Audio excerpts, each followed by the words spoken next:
Pandemonium Reigns podcast. What is up? Happy Friday, happy weekend. Thank you so much for tuning in to another off-season episode of the pod. We appreciate it very much. And speaking of off seasons, if it ever feels like it's going too smooth, and look, it's very early. I mean, we're in the first week of February still. Let's call it like it is. We got 6 months till fall practice. We got a month and plus for spring practices almost everywhere. You know, they happen at different times at different places. But if an off season is ever going so smooth, you know, you've got your veterans returning. You've got your former five stars transferring in. You know, you're gearing up for a big year for year four under your current head coach, who's done a lot better than expected. Still, in Josh Heupel, you know, if it's going too smooth, let your spotter senses just automatically go off. In Tennessee, and in Tennessee fandom everywhere, we call that probably a little bit of battered ball. And you know, there's some of us moving out of that pretty quickly. There's some of us holding on for dear life to battered ball syndrome. But again, you know, be on edge, be on alert, because as we bring you this episode of the Pandemonium Reigns podcast, it is not breaking news that Tennessee is going, I wanted to say, back to war with the NCAA, but I mean, the last time it was such a, hey guys, check out what Pruitt did. Look at this. Can we tell you about this as well? You know, that's the way that went. But this time is different, huh?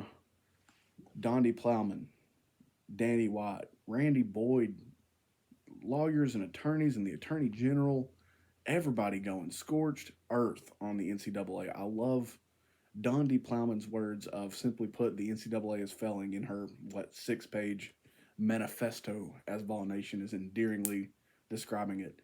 Danny White with a graphic clowning on the NCAA in their statement, which reflected that they don't typically comment on investigations or cases. Him pointing out that it's a rule that they don't, and that they obviously clearly leaked this information to government NCAA rat and informant Pat 40, obviously giving him the information and the scoop for him to put out on SI on Tuesday. You know, by the way, I believe the terms, I should look them up. I guess I will real quick.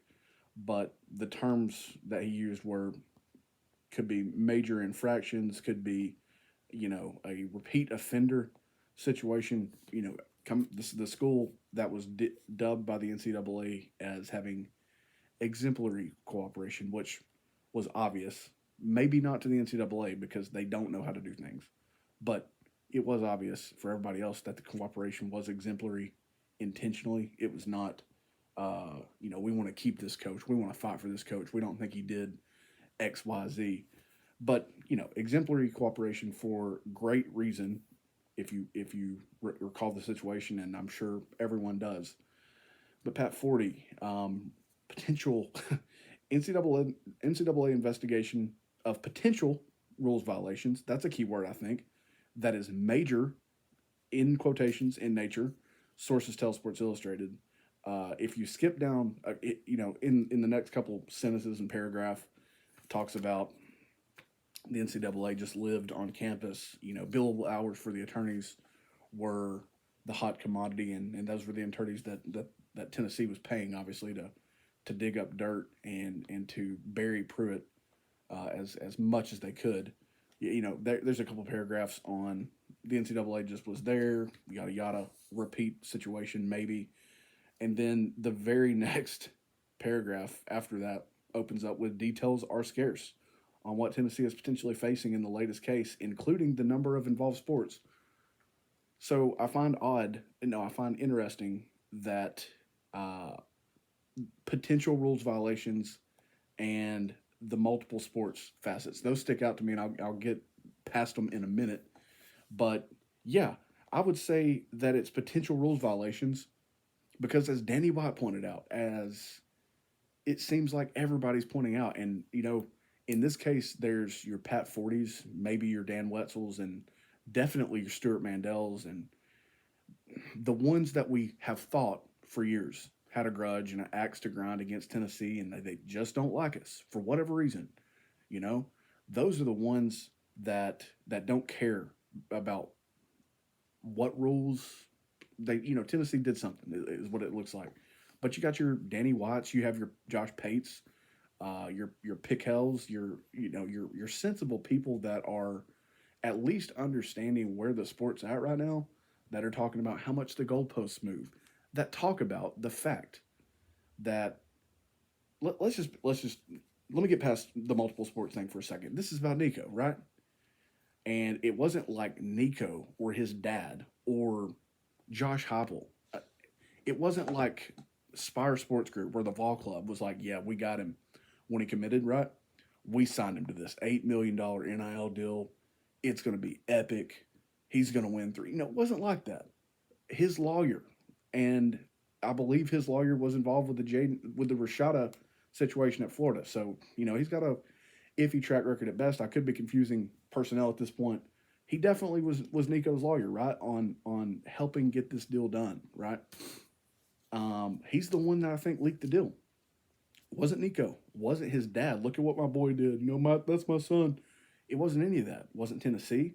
Now, in one hand, it's not only a recruiting win to land Nico Iamaleava, which again, Dan Wetzel, Pat Forty, it's Nico, short for Nicholas Iamaleava, and I'm not going to say it right or perfect, but I'm also not going to make plays on his name or call him Rico or Chico or whatever, And I think they did get it right in parts of their podcast. If you know what I'm referencing, where they again threw out Rico and Chico, and there's some redacted names in there, yada yada yada. But I just think about the way that I would be scrutinized in my everyday job if I did things like that, or if I played with someone's name where it's obvious and high profile. Let me get back to the point. Wasn't those guys that leaked the deal? It was the lawyer that did that. There was no.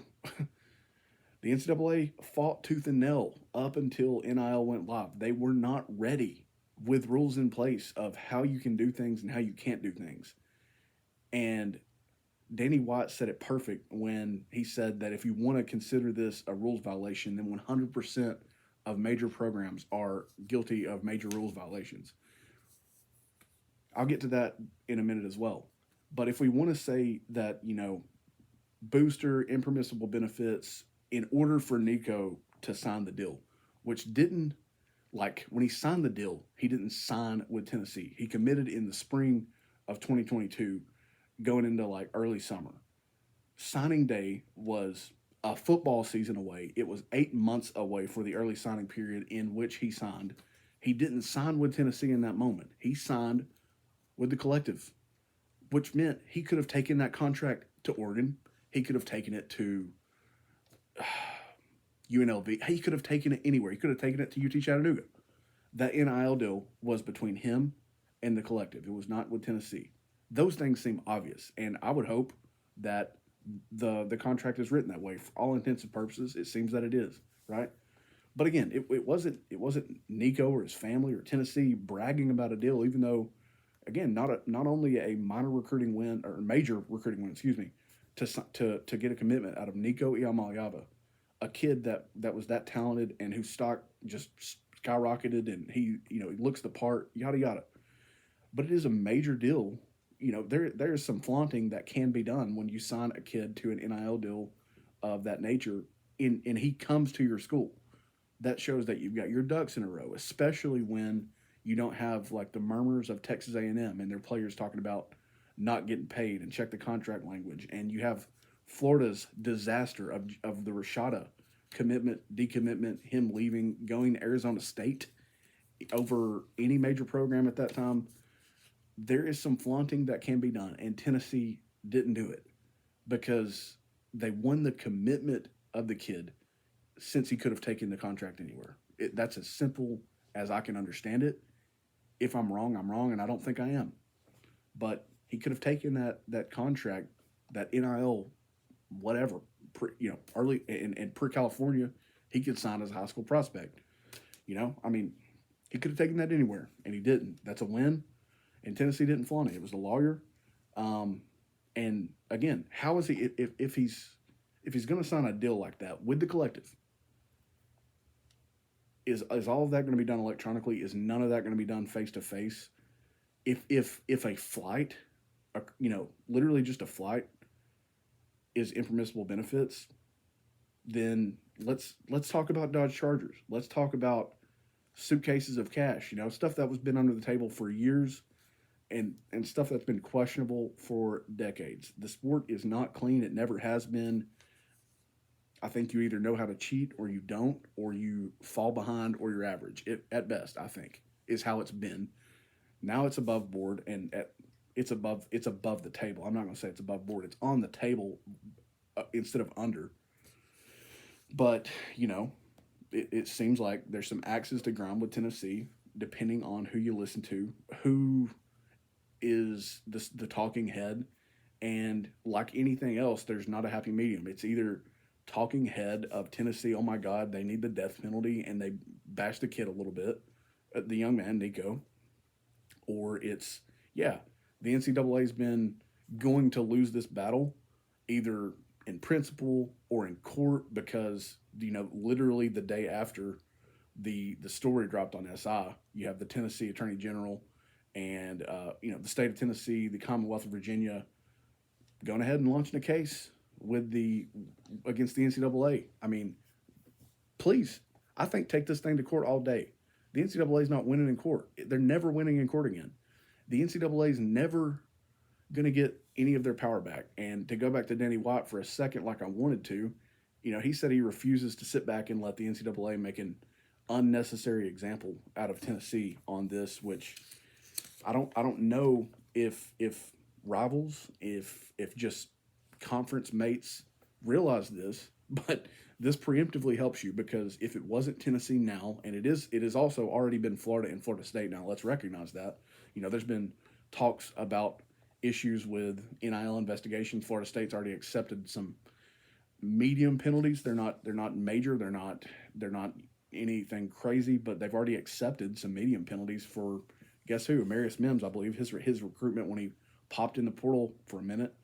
But you should thank Tennessee. I think you should want the NCAA to be gone, and I think, and look, to get NIL, rules that meet like your organization's rules, and they meet federal guidelines and they meet state guidelines, which are all different. Look at Missouri, with them allowing players to receive NIL when they sign in December versus when they, I guess, get to campus or become active. I don't know. Look at states like that. Every state's different. So imagine you're going to try to write rules that fit this massive money-making sport, and they also are like flexible with state-by-state guidelines. That's going to be a hard job. And I don't know of a group that's up for that challenge. I don't know who that is. That's not me. I wish I was a lawyer who could get in on some billable hours right now, because that's going to be the major winner is the lawyers, and whether that's Tom Mars, who is in favor of Tennessee, Inspire Sports on this, if you look at his statements, whether that is attorney generals here or there, whether that is states getting involved, there's no way the NCAA wins this in my mind. This is preemptively helping everyone get to a solution where I know the NCAA can't write those rules because they fought it tooth and nail up until they were down for the count.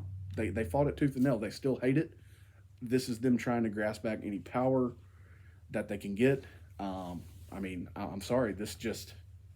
They're not going to win. They're not going to get any more power back on limiting transfers, on doing waivers.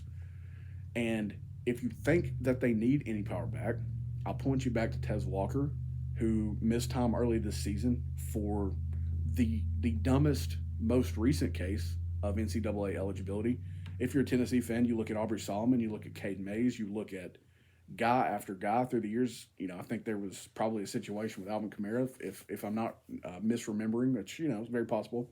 Aging here, gray hairs by the day are falling in. But You're an average fan. You're a Tennessee fan. You're a Georgia fan. You're on top. You've been on top. You're a Michigan fan. You're an Ohio State fan. Ohio State, who has you've got Quinshon Judkins saying that the money's not the reason. Caleb Downs, both those guys talking about the meaning of commitment while leaving their schools. Okay, and Quinshon Judkins, a guy that's pushing like Herschel Walker records that are 40 years old, right? Ohio State, they're going for it. They're aggressive. You know that there's tampering involved. That's also rampant. You should thank Tennessee because in theory you're not going to have this. And look, in some cases you're a blue blood. You're exempt. Clearly, you're exempt. Prove to me that you're not exempt from the rules and all those things. And I'm not saying Tennessee wasn't a blue blood. There's obviously still a climb back to that territory, but the punishment do not fit the crime. Look at Missouri a few years ago for a tutor that they disassociated with and how they got hit. Look at Donnie Tyndall. Tennessee basketball, definitely not a blue blood at the time that he was given a 10-year show cause, coming off of Bruce Pearl getting a shorter show cause. And what's the bottom line? Like, what is the average? How's this supposed to work? Because the NCAA is not showing us that either. Like, they're incapable. You should thank Tennessee if this goes the way that everyone that I see with logic, because I don't consider the Pat Forties and Dan Wilkins, Dan Wetzels, I don't consider those guys in this case and in lots of cases. I mean, look, some of these guys were saying that Tennessee should have hired Shiano, right? Take it back that far. And at that time, there were so many more saying you should have hired Shiano than there weren't. Shout out Barrett Sully, okay? But those are not the guys that I consider to have the logic in this case when everyone, look at social media. Just look into the details and get into the minutia of what's been less than a week old, starting with Sports Illustrated and Pat Forty on Tuesday. And it just doesn't look like it's going to line up for the NCAA, and I think you should thank Tennessee for that. I go back to when Trey Wallace, I believe, had the first murmurs of Jeremy Pruitt being investigated, right? You had, I think, Eric Gray out for the last game of the year, or again, maybe it was against Texas A&M that year in the COVID meaningless, painful 3-7 campaign, right? And I don't remember what my initial take was. It was probably somewhere between, yeah, get this guy out of here, or dang, recruiting is looking good. And then you realize that's what it's for. Hello, Philip Fulmer. That's what it was for. Obviously, the recruiting was a stronger suit. And I don't remember what my take was. It probably wasn't like, yeah, let's fight tooth and nail for this guy. He's the one. But also not like, yeah, invite the NCAA in because they're going to take it easy on us if we cooperate. It wasn't that. And they eventually kind of did. They didn't do a postseason ban is basically what I'm getting at. And thank God. Thank God. Because that would have been really hurtful and would have been a bigger harm in recruiting than really the black cloud of the unknown and the negative peer recruiting that was out there. That I think it would have been a bigger negative, and it obviously would have hurt to not get the Orange Bowl opportunity, the win, the whole capping a 10-win season off with 11. That would have hurt.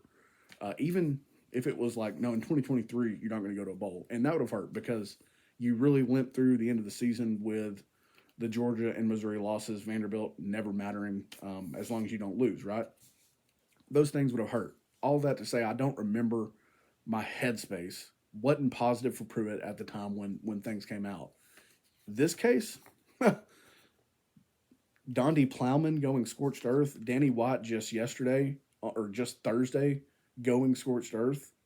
My man. Heupel would have to be doing some insanely dirty things for me to be out on him because of this, or to be like, yeah, NCAA.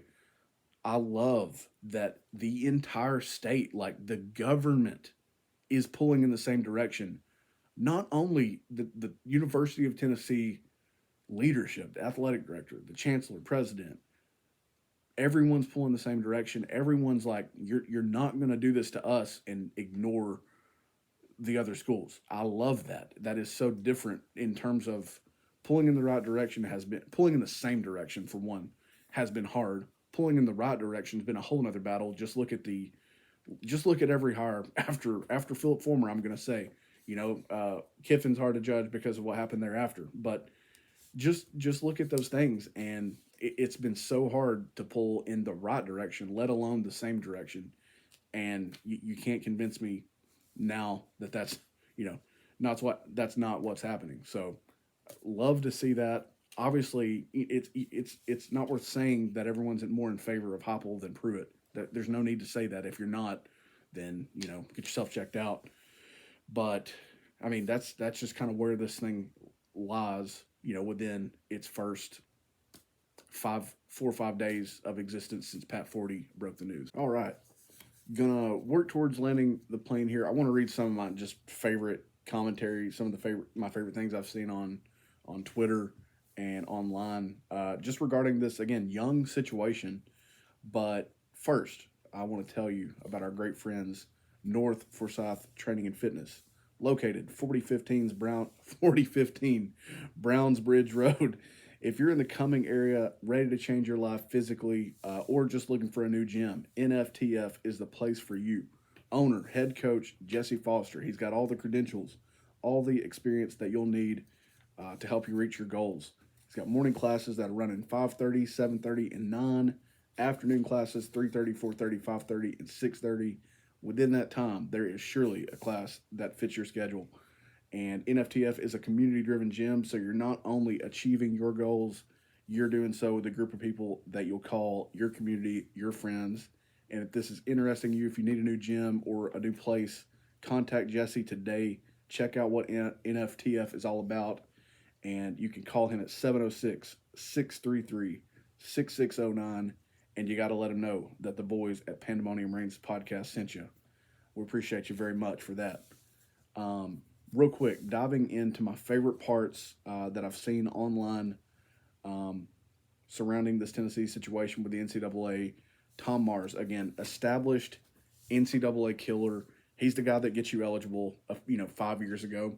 If you're, or maybe even more recent than that, he's going to get you eligible if you've transferred. He hates the NCAA. He's been waiting for this battle. There are others, but he's been waiting for this battle. He's high profile. He took a screenshot of the the NCAA compliance talking about the guidance that they offered. Again, not rules. These things move. They shake. They change daily in some cases. If there's been like a message board copied post that was like someone called the NCAA a Tennessee fan, and they were like, yeah, we're told not to memorize the rules because they're going to change. That's the NCAA. But again, you better follow it. You better know what the rules are going to be in advance. So Tom Mars copies this and quote, and just in jest, he's got NCAA. We didn't put up any speed limit signs until May 2022, but if we think you were driving too fast before then, we're going to write you a ticket anyway. Tom Mars again, and this loops into a hilarious situation. The biggest cluster of like you got caught betting on your team. That was Alabama baseball coach, I believe Brad Bohannon, who received a 15-year show cause for this situation. I mean, that's extreme, right? Not getting into it, that is a long time. 15 years on a show cause. We've seen 3, we've seen 5, we've seen 10, 15 years because he's that dumb. Tom Mars, interesting sports law question. What's the effect of a 15-year show cause after the NCAA ceases to exist long before then? Love it. If you've seen Danny White's statement, and again, it was scathing. It was hot. He started it off mocking the NCAA, talking about the NCAA saying they generally don't comment on infractions cases, and Danny White led with that. Okay, so Stuart Mandel copies that, and he's not on your side right now if you are a Vols fan and an NCAA not fan, and says Tennessee is going scorched earth with a heavy dose of everyone is doing this. NCAA rules have prohibited booster involvement in recruiting since the beginning of time. Tennessee's defense is basically, yeah, but you didn't specify that it applied to NIL until later. Okay. Again, our guy, Barrett Salee, takes that, says you can't retroactively apply specific rules for NIL violations when there weren't specific rules for NIL violations. And I think that's a great point. If you want to tell me that Caleb Downs, that Quinshon Judkins, and these are like the guidance has been out now. When Nico committed to Tennessee, the guidance was scarce, if at all, right? There's whatever guidance, there's whatever rules, there's been talks about investigations, and in that same offseason, you're going to tell me that Caleb Downs, Quinshon Judkins, they they go from literally southern border states in almost both cases to Ohio State. They flip from being established players in Quinshon Judkins' case, pushing Herschel Walker's 40-year-old records, right? And they commit in Ohio State. How did they communicate with the collective? We know there was massive money there. It was a foregone conclusion, and there has been recruiting insiders out of Georgia and out of the South with ties that just knew Caleb Downs was going to Georgia. Oh, look at Kirby and Caleb after the SEC championship game. Something's going on there. He's definitely coming to Athens. And you should absolutely want him. He's a fantastic player, freak of a guy. He looks like what Alabama's had for 15 years, right? And the top programs have had for eternity, right? You're going to tell me that there was no other inducement other than NIL, and when it came to NIL, that they weren't flown here or there. They just did all this communication via text, via email. Hey, Quinshon, if you could electronically sign on the dotted line, that will be your NIL agreement, and we'll see you in winter workouts. Is that how that worked? Again, I think that's why it's so evident. Danny White ending his statement that he refuses to allow the NCAA irrationally to use Tennessee as an example for their own agenda. And Tennessee's defense may very well be everyone is doing this. It may be that. Convince me that they're not. If you want to talk about, and I'll get back to the multiple sports thing in just a minute. If you want to convince me that Nico flying on a private jet by X, Y, or Z, whether they're a booster or not, the deal was with the collective. If you want to tell me that's unique, you're going to have to prove it, frankly, and I just don't think you can. I just don't believe that these kids, these young men, are signing NIL deals without being flown and wined and dined. Look at Caleb Williams' living arrangement. I mean, it's scary similar to Reggie Bush's living arrangement. I would think you can't convince me of those things. So obviously, these favorite takes that I'm coming across are sending me into a tizzy, into a rage, because I just can't believe that this is where we're at. Real quick, before some thoughts on the multiple sports thing, I do think it's interesting. If you look into Jackson Lampley, Tennessee offensive lineman, if you look into his statement, he filed a declaration in federal court basically against the NCAA. He's willing to testify, is what he's saying. Again, 6 or 7 pages of, I signed in the pre-NIL era. I've got some deals of my own. I've negotiated some of my own deals. I understand that skill position players are going to get better deals. That's rare, right? Everybody wants the big bag, the Ziploc. There's no Ziploc bags. They're only trash bags of cash when it comes to some of these NIL deals and expectations. Jackson Lampley understands that skill position players are viewed and valued differently, right? He understands that his career is probably not gone the way that it was viewed at a high school, and he recognizes that he had 17, I think it is, major offers. He's heavily recruited, and he was a big deal when he committed to the University of Tennessee. Also of note, father, Brad Lampley, VFL, I believe he blocked for Peyton Manning, if you've heard of him, is a lawyer. So you're going to tell me that Jackson Lampley, and the more important thing, that Brad Lampley is going to allow his son, as him himself being an attorney, allow his son, a current eligible football player, to falsely, say to join up with this thing against the NCAA. That looks good, son. Yeah, let's say that. If it doesn't, you think that's what's going to happen? Again, you can't convince me that that's the case. I know there's some bias here, but I just prove to me that Tennessee is a unique example of some wrongdoing, and maybe I'll believe you. Okay, quickly before landing the plane in yet another sermon that this has turned into on the Pandemonium Reigns podcast.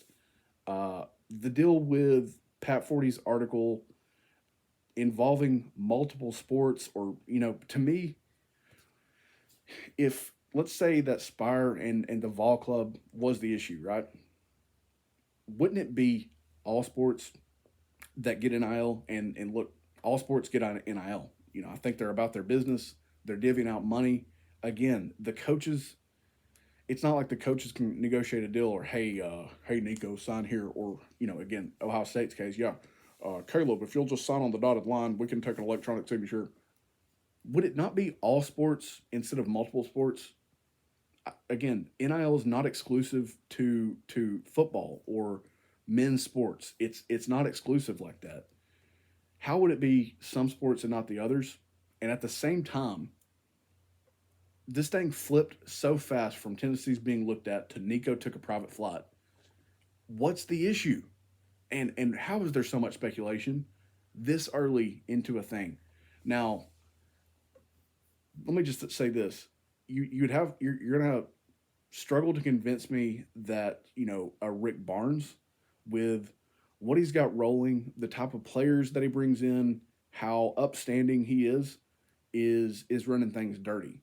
Now versus maybe college baseball. Look, college football is dirty. College basketball is filthy. They're all dirty. But you're gonna struggle to convince me that Rick Barnes has been doing it dirty all along. Again, being the guy hired to replace someone that got a 10-year show cause, right? Tony Vitello, I don't think he's doing things differently than anyone else. There was obviously some drama.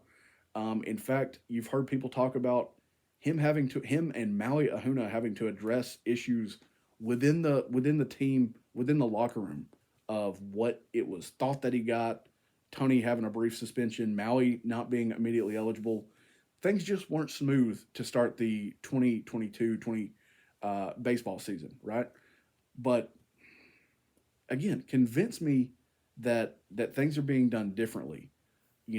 With the portal and transfers, NIL. Show me some details about how things are being done grossly different, or grossly under the table, or dirty, and maybe I'll come around. I mean, seriously, but you're just going to struggle to convince me when we've seen images of players in their cars and, their attitudes, their cash, any school, you name it. Definitely seen Derrick Henry and some Bammers in some Chargers, for sure. And I've had questions about that for years. I mean, I'm not trying to make a Dodge Charger payment. I'm just saying that, And I know that every college student doesn't come from a wealthy background. Some do. Who's making a Charger payment on their 18 to 20-year-old son, right? Who's doing that? And how is it so common and so often? Again, it's not just Alabama. I'm just being a bit of a hater in this moment.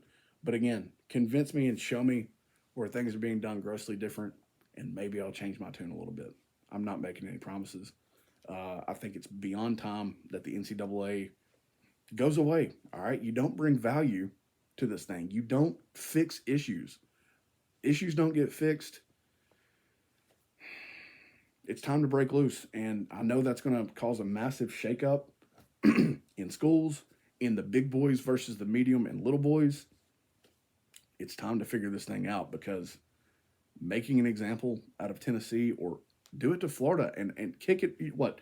You're going to investigate Florida when they're down? I just don't think it's right. If things are being done gross, terrible, under the table, maybe I'll come around. That day is not today. I think that's going to wrap up this disjointed sermon that I've thrown together.